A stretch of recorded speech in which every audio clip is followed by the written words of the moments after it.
Oh man, Bitcoin loading $93,000. Will we see $100,000 Bitcoin as soon as this week? I'm going to break down exactly what I'm seeing in the charts and what this could mean for Bitcoin and your favorite altcoins. If you like this type of live, up-to-date information, then smash up the likes.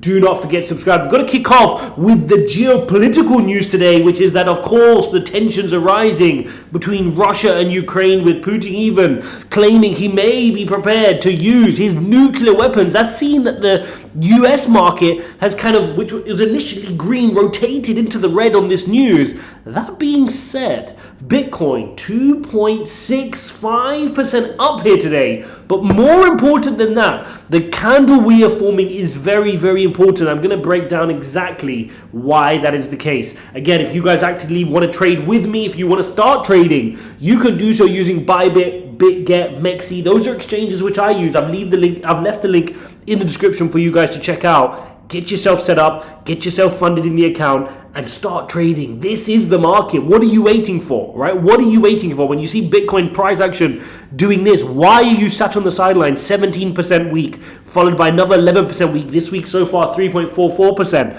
Bitcoin is strong right now, and now is the time to take advantage. So, coming down to the day chart, we can see here, after this day here, which was Monday the 11th, just over a week ago, we consolidated, right? This was a really strong consolidation.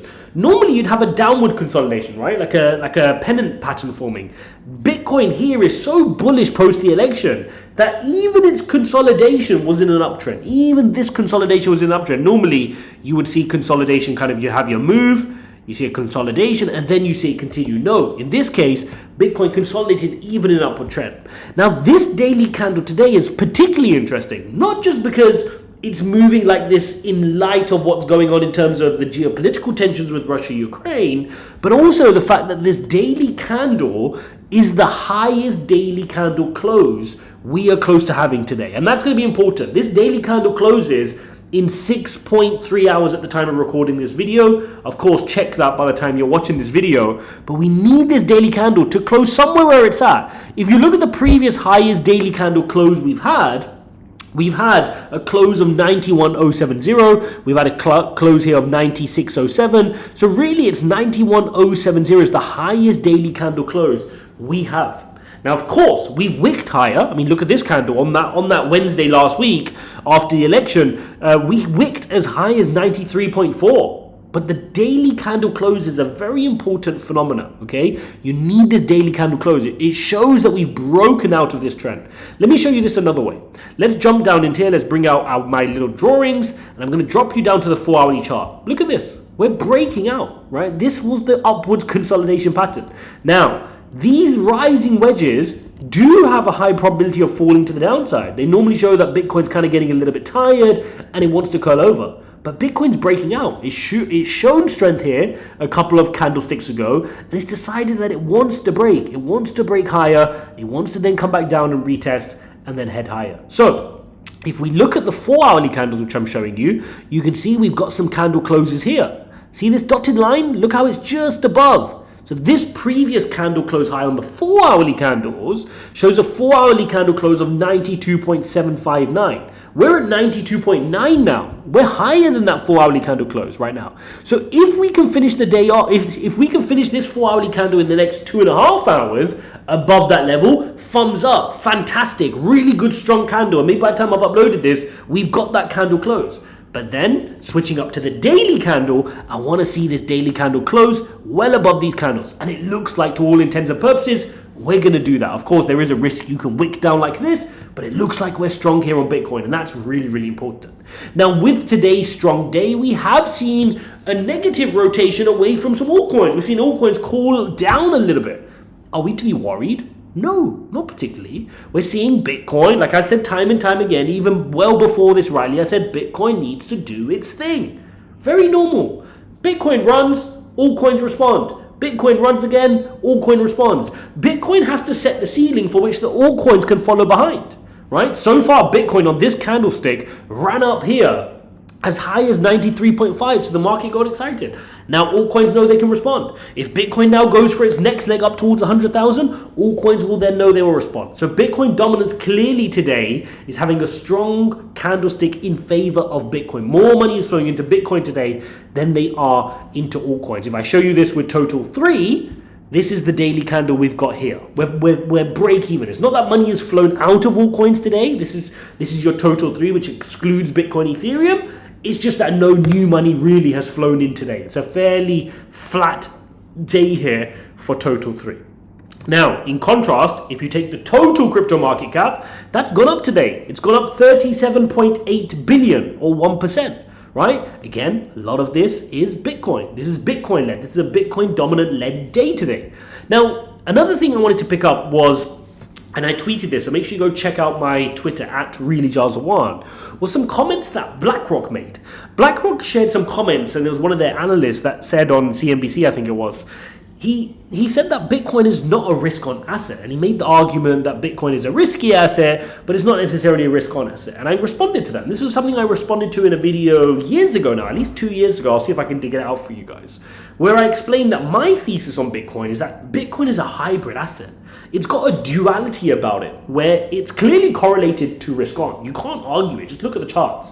Pull up the S&P, pull up the NASDAQ. When those assets do well, when the dollar index goes down, risk rotates on, Bitcoin typically does well. We've seen that. It has this ability that when money is flowing into the economy, Bitcoin does really, really well.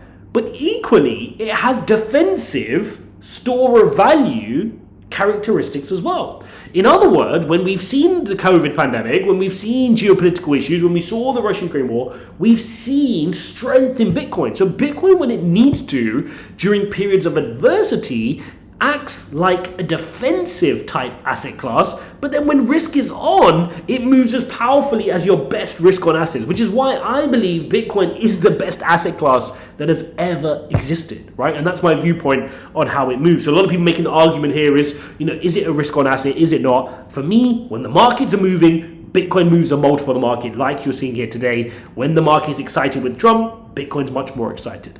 I also recommend you guys go watch the Michael Saylor interview with Patrick Bet David. If you haven't seen that one on Value Entertainment or the PBD podcast, go watch that. It was a good watch. I mean, I always listen to Michael Saylor, and he's just a good proponent of DCAing, right? Having conviction. And I think that's what we're lacking nowadays. Everybody wants to be a quick trader. Everybody wants to make a quick buck. And by the way, if you guys want to trade, it's profitable. You can do so. Follow me. I trade as well.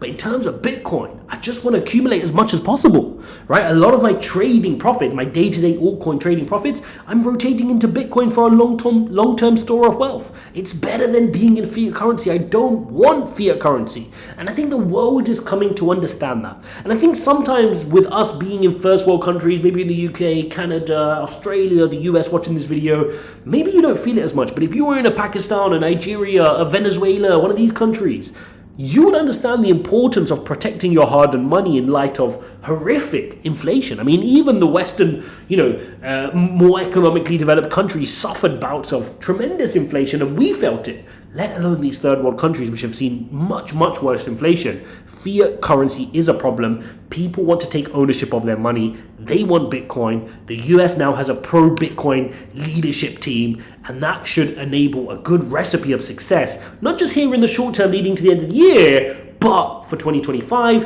2026, and beyond. So that's why this market is exciting. Let's not misunderstand that. So that then brings me on to one of my price targets, right? Like, do I think this can hit 100K by the end of the week? I mean, look, it's not out of the realms of possibility, right? If I drop this down here to the weekly chart, you guys know here that I set myself the first Fibonacci target at that 89,000. We hit that. And when we hit it, this doesn't even want to retrace. I mean, some people are asking me, do I think it's going to come back down to test 61? For me, I think that's out of the realms now. I think Bitcoin has left that 60,000, those days are gone. I think we spent so much time here consolidating between this kind of 53 to 65, 70 region, that Bitcoin said, nope, you had your chance. You had your chance to accumulate at that point. We're ready to go. This bus, this train is leaving the station. The aeroplane is leaving the runway. Did you get on board? And look, if there's a future bear market after this bull market, then of course Bitcoin can crash down and get to some of these price points. But right now, do I see an imminent move down to 61,000? No. There still is a chance we may touch 74, the previous all-time high. I mean, that's me kind of clutching at straws / subconsciously hoping so I can accumulate some more. I think that would be a nice textbook pattern if it came back here and did this. I think it would scare a lot of market participants. It would get rid of some of those, the leverage longs. But I just don't see it right now. And the other thing that's giving me, making me look towards the upside is the liquidity chart. If you look at this liquidity chart, which I've shared with you guys regularly, you can see that the powerful bouts of liquidity are sat above us now. These dark colored lines aren't below us. There aren't many strongly dark yellow colored lines. They're slightly above us. So it may be that Bitcoin wants to push on to these 93, 94,000 levels just to snap some of that liquidity, create the higher high in the charts like I was sharing with you on the daily candle, and then see where it wants to go through from here. So next target on my Fibonacci level is 97.7. I think we can hit that quite quickly. I think if you look at the last few weeks, you've seen a weekly candle of 16%. You saw another weekly candle of 11%. And now you're seeing a weekly candle of just 4% so far this week as the market takes a couple of days just to breathe.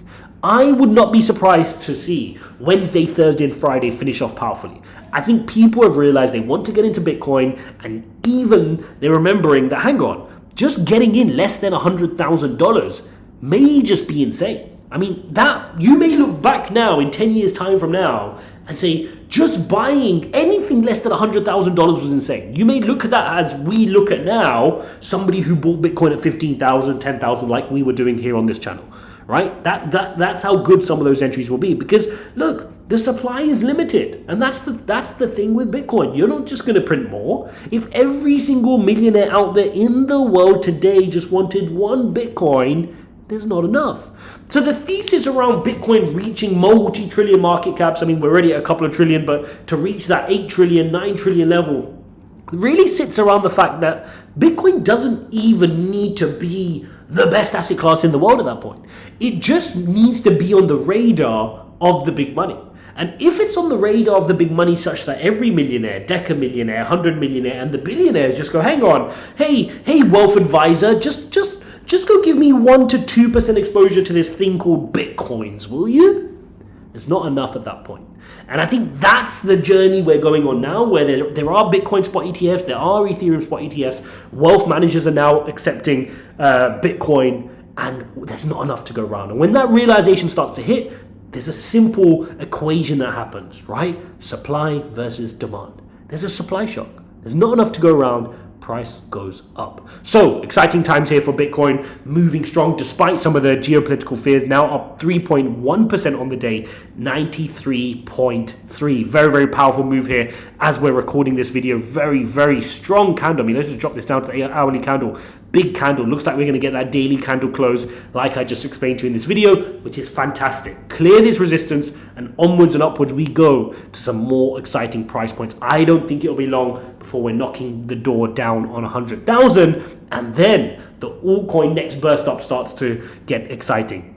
Thanks for watching, guys. If you appreciate this type of content, then please don't forget to smash up likes. Please don't forget to share this video with somebody who you think would find it useful. If you actively want to trade with me and my community, ijazcrypto.com/TG. We are delivering crazy altcoin trades. I just did 15% spot on the GRT token. Take advantage of those links in the description. Come join us, take all the guesswork out of it, and just follow somebody who's been trading through the bear market, through bull markets in the past, and has been there, done that. Thanks for watching, and I'll see you in the next one.